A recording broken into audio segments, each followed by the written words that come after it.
Punta nga pala kami magpalingke.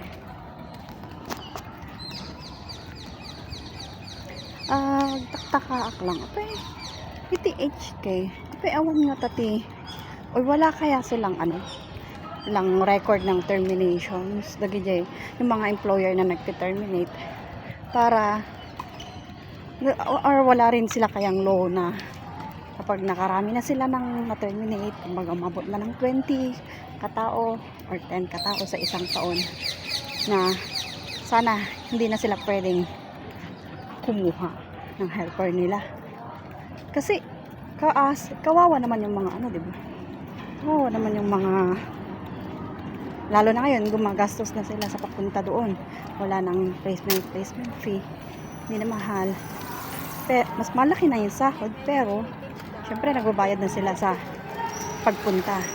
Pero sa pagpunta pa lang, hindi man sigurado kung ilang buwan, ilang araw lang sila. May nagte-terminate na sila. Di ba? Ang pangit. Kaya dapat may din sila, no? Yung ganung law na kung makailan lang sila ng